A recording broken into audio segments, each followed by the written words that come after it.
ये नटवर लाल वाले काम बंद करें। ये गली गली जाके भीख मांग के दिखाना पड़ रहा है कि हमारा झूठ मान लो, हमारी मशीनें जो झूठी हैं, फ्रॉड है, उनको सच्चा मान लो। चुनाव नहीं होने ईवीएम से, कितना भी पैसा खर्च कर ले, इतना भी कोशिश कर ले, फ्रॉड करना बंद करे। ईवीएम से नहीं होने वाला चुनाव। और ईवीएम से चुनाव होने का मतलब है एक भी बूथ सुरक्षित नहीं है। सारे बूथ बीजेपी के दफ्तर से दिल्ली से बैठ के लूट लेंगे। और यहाँ भी अगर पेपर बैलेट से चुनाव हुए तो मोदी जी खुद भी ना जीत पाएंगे। नोटा से भी हार जाएंगे वो, पेपर बैलेट करा ले। किसी के पेपर बैलेट भरने की पर्चा आवश्यकता ही नहीं है, नोटा से हार जाएंगे वो। अपने देश की सुरक्षा के सारे संसाधन बेच दिए पाकिस्तान से पैसा लेके।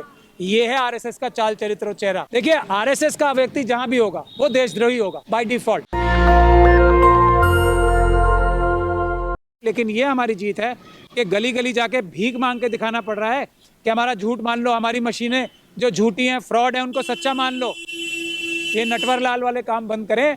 चुनाव नहीं होने ईवीएम से, कितना भी पैसा खर्च कर लें, कितना भी कोशिश कर लें। पहले रिप्रेजेंटेशन ऑफ पीपल्स एक्ट पढ़ लें, उसमें कहीं ईवीएम का जिक्र है या नहीं है, ये पढ़ लें पहले। बैलेट का जिक्र है उसमें। मैं वही कह रहा ना, पढ़ तो लें पहले। जब इतना ही नहीं पढ़ा तो फिर करेंगे क्या? किसने चुनाव आयोग बनाया? उम्मीद है हम लोग जो ईवीएम पर वीडियो बनाते हैं, बातचीत करते हैं, चुनाव आयोग और प्रधानमंत्री कार्यालय में जरूर लोग देखते होंगे, जहाँ बैठे हुए लोग हैं उसमें क्या लिखा है बता दीजिए। अगर वे लोग शायद ना पढ़ पाए, गूगल पर ना मिले, किताब ना मिल पाए। सारा हमारा कानून बैलेट पेपर आधारित है। बैलेट पेपर ही मान्य है, हर जगह लिखा हुआ है। मशीन को भी बैलेट पेपर ही माना जाता है, बैलेट माना जाता है मशीन को भी। ये प्रधानमंत्री जी को तो मैं बताऊं क्या, उनकी डिग्री जिस दिन मुझे पता लग गई ना, इसलिए मैं डायरेक्टली प्रधानमंत्री को कभी पढ़ने लिखने की बात करता ही नहीं। अगर उन्हें मुझे उनकी डिग्री का पता। मोदी जी पढ़े लिखे हैं, पॉलिटिकल एमए जो उनका है पॉलिटिकल एंटायर साइंस से है। लेकिन वो अमित शाह जी ने प्रेस कॉन्फ्रेंस करके उनकी ये डिग्री जो फर्जी जारी की थी ना, वो भी तो कहीं ना कहीं घात लगा के बैठे हैं ना मोदी जी को हटा के खुद प्राइम मिनिस्टर बनने के लिए। वरना ऐसी नकली डिग्री बना के प्रेस कॉन्फ्रेंस करके 2016 में दुनिया को ये फ्रॉड दिखाने की क्या जरूरत थी? अच्छी से डिग्री बनवा लेते। अमित शाह जी किसी पढ़े लिखे आदमी से डिग्री नकली भी बनवानी थी तो पढ़े लिखे आदमी से बनवाते। ये फ्रॉड डिग्री जो देखने में भी फ्रॉड लगती है, बनवा के मोदी जी का फायदा नहीं, नुकसान किया उन्होंने तो। लेकिन अगर मुझे पता लग गया मोदी जी पढ़े लिखे हैं, मुझे बहुत शक होता है, तो मैं उनको बताऊंगा रिप्रेजेंटेशन ऑफ पीपल्स एक्ट पढ़ लें जरा ध्यान से, कि आज भी जो चुनाव है वो बैलेट पेपर प्रधान है, ईवीएम एक एक्सेप्शन है। पढ़ें ध्यान से, पढ़ने से फायदा होता है। इलेक्शन कमिश्नर साहब को भी बोल रहा हूँ, फायदा होता है। इसलिए ये फ्रॉड करना बंद करें, ईवीएम से नहीं होने वाला चुनाव। ध्यान से सुन लें। तो आप लोग ये चाहते हैं बूथ लूट लिया जाए? हम लोग ये चाहते हैं एक भी बूथ ना लूटे। बैलेट से बूथ लूटा जाएगा? बैलेट से बूथ नहीं लूटा जा सकता। और आजकल के टाइम में जबकि सुरक्षा के जो कर्मचारी हैं बहुत ज़्यादा बढ़ गए हैं, जबकि फेजेस में चुनाव होते हैं, 9 फेजेस में चुनाव होते हैं, तो पेपर बैलेट से चुनाव होने का मतलब है बूथ नहीं लूटा जाएगा। और ईवीएम से चुनाव होने का मतलब है एक भी बूथ सुरक्षित नहीं है। सारे बूथ अमित शाह जी और मोदी जी अपनी टीम को बुला के विदेशों से, चाइना से और इजराइल से बैठकर एक एक बूथ अपने ही दफ्तर से, बीजेपी के दफ्तर से दिल्ली से बैठ के लूट लेंगे। ये ईवीएम में और पेपर बैलेट में फ़र्क। तो मैं मान के चलूं कि हिमाचल में, कर्नाटक में कांग्रेस की सरकार है, तो मोदी जी की दया से, कृपा से सरकार वहां पर है। क्योंकि अगर मोदी जी चाहते हैं तो हिमाचल में कांग्रेस सरकार ना बनती। एकदम 20 से 25% तक के वोट के फ्रॉड करने का सिस्टम अभी तक इनके पास है, उसको और भी इम्प्रूव कर सकते हैं। वहां पर हिमाचल में फ्रॉड नहीं किया गया? क्या हुआ वहां पर? देखिए, फ्रॉड किया गया होगा, लेकिन 20 से 25% फ्रॉड करने की क्षमता थी, क्योंकि मार्जिन ऑफ विक्ट्री इतना ज्यादा था, तब कम मार्जिन से जीते। भारतीय जनता पार्टी की सबसे बड़ी जीत तेलंगाना में क्या है ईवीएम के माध्यम से, कि उनके 14% वोट आए। ये बात समझता है कोई? जहां उनका 1% वोट नहीं आना चाहिए, 14% वोट। बंगाल में उनकी इतनी सीटें आ सकती थी कभी, कितना ही नाटक कर लें वो। बंगाल में अगर उनकी 4 भी सीटें आई हैं तो इसका मतलब ईवीएम से आई हैं। लेकिन मोदी जी तो विश्व नेता हैं, तो हम लोग भारत की बात कर रहे हैं। पूरे भारत में मोदी जी लोकप्रिय हैं, जनता उन्हें पसंद करती है। मिजोरम में देख लीजिए, दो सीट मिली उनको। विश्व में सभी बड़ी डेमोक्रेसीज में मोदी जी जिस दिन चुनाव लड़ेंगे या जिसको सपोर्ट करेंगे वो हारेगा, क्योंकि पेपर बैलेट से होते हैं चुनाव। अभी ट्रम्प को किया था ना पहले, हाँ। क्या हुआ था उनका अंजाम? पेपर बैलेट से चुनाव होते थे। और यहाँ भी अगर पेपर बैलेट से चुनाव हुए तो मोदी जी खुद भी ना जीत पाएंगे, मेरा ऐसा भरोसा है, मानना। ये बात समझ लीजिए। इसीलिए मैं ये कह रहा हूँ इतना हम छूट दे सकते हैं मोदी जी को कि एक सीट पे जिसपे वो चुन लें, क्योंकि प्रधानमंत्री जी हैं इतनी बेस। पर्चा भरेंगे सामने उनके? मैं क्यों भरूंगा पर्चा? नहीं, आप ईवीएम खिलाफ लगातार हल्ला मचा रहे हैं, हंगामा कर रहे हैं, तो पर्चा भर दीजिए मोदी जी खिलाफ। मैं ये कह रहा हूँ कि मेरे पर्चा भरने की जरूरत नहीं है, नोटा से भी हार जाएंगे वो, पेपर बैलेट करा लें। किसी के पेपर बैलेट भरने की पर्चा आवश्यकता ही नहीं है, नोटा से हार जाएंगे वो।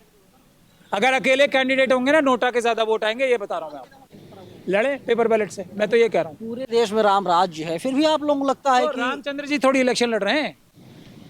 नहीं, भगवान राम से मोदी जी काफी बड़े हैं, जो हमने तस्वीरें देखी थी, जो नहीं तो बीजेपी फिर कर्नाटक में मैं तो शेयर देखिए, किया था। बड़े छोटे तो उनके भक्त जाने। मैं ये कह रहा हूँ भगवान रामचंद्र जी थोड़ी चुनाव लड़ रहे हैं, वो लड़ेंगे तो चुनाव जीतेंगे। मोदी जी की बात कीजिए ना, मोदी जी के भक्त उन्हें बड़ा माने या छोटा माने रामचंद्र जी से, उसमें मैं क्यों पढ़ूंगा पचड़े में। पर चुनाव तो मोदी जी लड़ रहे हैं, और मोदी जी को लोग शरीफ आदमी नहीं मानते, उनके भक्त भी नहीं मानते। और वो तो ऐसी ऐसी बातें, मुझे तो कोर्टों में वकील हाथ पकड़ पकड़ के क्या बोल रहे हैं, मैं आपको बता नहीं सकता, शर्म आ जाएगी आपके चैनल पे बताते हुए। उनके मतलब क्या क्या नहीं बोल रहे कि क्या देश के विधाता हैं विधाता मोदी नहीं, जी, जो है ये युग पुरुष RSS हैं। मैं आरएसएस के लोगों की बात कर रहा हूँ कि एक पति पत्नी का, एक जो भी इस तरीके का बड़ी पूजा होती है उसमें पति पत्नी का होना आवश्यक होता है। रामचंद्र जी के बारे में भी ये कहा जाता है कि सीता जी को बुलाना ही पड़ा था जब बड़ी कोई इस तरह की पूजा होती है। तो अब उनके साथ कौन था, उसके बारे में क्या क्या टिप्पणियां कर रहे हैं आरएसएस के लोग, खुद मुझे पकड़ पकड़ के क्या कर रहे हैं? दो चार नहीं, टिप्पणी बता दीजिए, नहीं, अगर बता सकते हैं तो। एक तो ऐसी कर रहे हैं ना, मैं बता ही रहा हूँ इशारे में, जो समझ जाए कि मोदी जी के साथ कौन था, उनकी पत्नी नहीं थी। ऐसी ऐसी बातें आरएसएस के लोग मुझे हाथ पकड़ पकड़ के कोर्टों में कर रहे हैं, बड़े बड़े वकील। ये निजी अटैक है सर। मैं नहीं कर रहा, मैं तो इसीलिए बता नहीं पा रहा हूँ, बता भी नहीं रहा क्या क्या बोलते हो। ये आरएसएस के लोग बोल रहे हैं। हम लेकिन जो आप भी सुप्रीम कोर्ट के वकील हैं, तो सम्मान करना चाहिए युग तो पुरुष सम्मान कर रहा का। हूं। युग पुरुष है मोदी जी। मैं तो पुरुष महिला सबका सम्मान करता हूँ। नहीं, युग पुरुष है मोदी जी। युग पुरुष ना भी हो तब भी सम्मान करता हूँ, भारत के नागरिक तो हैं, भले ही बेईमानी कर रहे हैं पर हैं तो भारत के नागरिक, उसके हिसाब से भी सम्मान। भले ही हमारे देश का नाम पूरी दुनिया में खराब कर रहे हैं, भले ही चाइना को 4,500 किलोमीटर जो सुब्रमण्यम स्वामी साहब बता रहे हैं, हम लोग तो 2,000 ही समझते थे, अभी सुब्रमण्यम स्वामी साहब ने बनाया कि वो चाइना से डरते हैं। भले ही वो चाइना से डरते हो, सुब्रमण्यम स्वामी साहब की जबान की बात माने तो, तब भी हम उनका सम्मान कर रहे हैं, क्योंकि वो पद पे बैठे हैं। ऐसे अगर पद पे ना बैठे होते तो हम उनका सम्मान क्या। कि स्वामी जी को बंगला नहीं मिला, बंगला ले लिया गया, तो स्वामी जी उलुल जुलुल बयानबाजी करते हैं। इस प्रकार के राम भक्त हैं क्या? और राम भक्त इस प्रकार के होते हैं कि बंगला मिले तो जय और बंगला ना मिले। तमाम लोग ऐसे हैं, बीजेपी में तमाम ऐसे लोग हैं।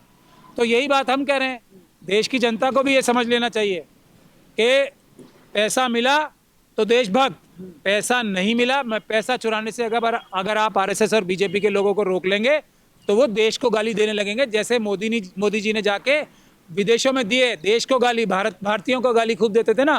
तो कैसे देश में मैंने थोड़ी कहा था ये, मोदी जी ने कोरिया में जाके बोला, सिंगापुर में जाके बोला था, कहाँ बोला था ऐसे, कैसे देश में पैदा हो गए हम, क्या क्या बोलते थे लोग। ये मोदी जी के शब्द हैं। तो ये आरएसएस और बीजेपी के लोगों का चाल चरित्र और चेहरा है। पैसा मिलेगा तो तारीफ करेंगे, पैसा मिलता है तो चाइना की भी तारीफ करते हैं, पैसा मिलेगा तो पाकिस्तान की तारीफ करते हैं, पैसा मिलेगा तो मोदी जी ने कभी तारीफ नहीं की। मोदी जी जो है लाल आंख दिखाते चाइना को। लाल, अब किस किस की आंखें लाल होती हैं मुझे नहीं पता, किस किस वजह से आंखें लाल होती हैं ये बहुत सारे लोग जानते हैं। वो वाली लाल आंखें दिखाते थे या गुस्से वाली, ये नहीं पता, क्योंकि अभी तक तो स्वामी जी ने परसों 3-4 दिन पहले का इंटरव्यू देखा है, 4,500 किलोमीटर जगह बता रहे हैं स्वामी जी जो लूट ली चाइना ने, तो और उनके साथ तो संबंध सुधारने के लिए लगे हुए हैं। इनके सारे मनुवादी मानसिकता के गुजराती बिजनेसमैन चाइना में ऑफिस बना के बैठे हुए हैं। पहले उनको तो रोक ले, अपने भाई बंधुओं को, ये अडानी जी को तो रोक ले पहले चाइना से बात करने से। तो ये पैसा मिलेगा तो तारीफ करेंगे, पैसा नहीं मिलेगा तो ये किसी भी इंस्टीट्यूशन की बुराई कर सकते हैं। आरएसएस वाले सिर्फ पैसे के पीर हैं और इनको किसी चीज़ से कोई मतलब नहीं। सत्ता नहीं चाहिए, सत्ता भी इसलिए चाहिए, पैसे चाहिए। अडानी जी आज मोदी जी से भी बड़ा स्टेचर रखते हैं पूरी दुनिया में, क्योंकि पता नहीं क्या क्या खेल कर रहे हैं पूरी दुनिया में जाके, भारत के गरीब जनता का पैसा लूट के, किस किस को रिश्वत दे के कहाँ बैंक अकाउंट खुलवा रहे हैं। लेकिन वो भी पैसा मिल रहा है, तभी पैसा मिलना बंद हो जाएगा तो ये मोदी जी को कल गाली देने लगेंगे। मुझे पूरा भरोसा है कल मोदी जी नहीं जीते तो अडानी जी वो सबसे पहले व्यक्ति होंगे जो दूसरा कोई प्रधानमंत्री बनेगा तो उसके पैरों में बैठे मिलेंगे अडानी जी, मुझे पूरा भरोसा है। लेकिन तमाम लोग नहीं गए थे शीतलहर के चलते 22 जनवरी को अयोध्या में।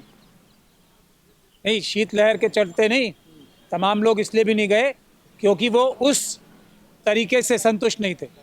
आडवाणी जी ठंडी बहुत ज्यादा थी सर, तभी नहीं गए आडवाणी जी भी। नहीं, आडवाणी जी इतने ठंड लगने वाले नहीं है। आडवाणी जी बहुत अच्छे हो या बुरे। 3, 4, 5 हो रहा है और जोशी जी, ठंड ज्यादा है, शीतलहर है, जोशी जी कम दिखाई देता है। इलाहाबाद में रहते हैं, वहाँ ज्यादा ठंड है अयोध्या से ज्यादा। सरयू नदी से बड़ी नदी है गंगा, है कि नहीं है? ठंड संगम है, इलाहाबाद तो संगम है, गंगा यमुना सरस्वती नदी का। बड़ी है तो ठंड भी वहाँ ज्यादा होती है। तो जोशी जी क्यों नहीं गए? तो चारों शंकराचार्य क्यों नहीं गए? तो देश के खिलाफ हैं, देश विरोधी बताया गया उन लोगों को। तो मैं वही तो कह रहा हूँ। तो मोदी जी के खिलाफ जो भी है वो देशभक्त है, चाहे वो कहीं का भी व्यक्ति हो। और मोदी जी के जो इस वक्त साथ है। ये आपका विवादित बयान है। विवादित क्यों है? पाकिस्तान वाले लगातार मोदी जी गाली देते रहते हैं, जबकि मोदी जी हमारे देश के प्रधानमंत्री हैं। स्पॉन्सर्ड प्रोग्राम है, वो स्पॉन्सर्ड प्रोग्राम है। भारत के अंदर भी हमारी तरीके से बात नहीं करेंगे, मोदी जी के काले कारनामे गंदे कारनामे नहीं गिनवाएंगे। दूसरी तरीके से जो बुराई करते हैं वो स्पॉन्सर्ड लोग हैं। जैसे अभी DRDO का मैं एग्जांपल दे रहा था, आपने रोक दिया मुझे। RSS के DRDO थे, इतने से प्यार में पड़ गए थे, पैसे में पड़ गए थे। प्यार पैसे का ही है, ऐसा कोई प्यार नहीं होता कि आदमी अब APJ अब्दुल कलाम साहब की सारी टेक्नोलॉजी किसी प्यार मोहब्बत में दे देगा। पैसा मिल रहा था। अपने देश की सुरक्षा के सारे संसाधन बेच दिए पाकिस्तान से पैसा लेके। ये है RSS का चाल चरित्र और चेहरा, जिसको इतना बड़ा साइंटिस्ट, और ये तो पहले साइंटिस्ट ही नहीं होते ना, चोर होते हैं। तो RSS के लोग कोई भी चीज़ ईजाद नहीं कर सकते, इन्वेंट नहीं कर सकते, चुरा सकते हैं। आपकी कोई चीज़ होगी, चुरा लेंगे, उसको बताएंगे मैंने किया ये काम कर सकते हैं।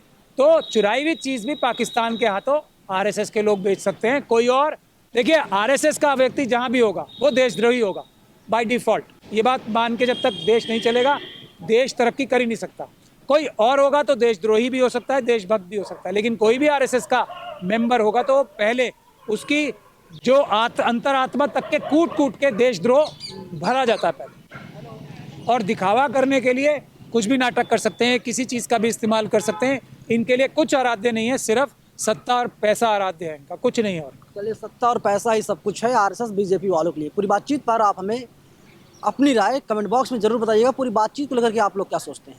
कैमरा पर्सन बॉबी के साथ में नवीन Kumar London, national Dastak, DU Delhi. National Dastak की आपसे गुजारिश है कि अगर इसको बचाना चाहते हैं तो नेशनल दस्तक को सब्सक्राइब करने के लिए रेड कलर के सब्सक्राइब बटन को दबाएं, फिर बेल आइकन की घंटी दबाएं। नेशनल दस्तक को बचाने के लिए बहुत जरूरी है कि हर खबर को शेयर करें, लाइक करें, कमेंट जरूर करें।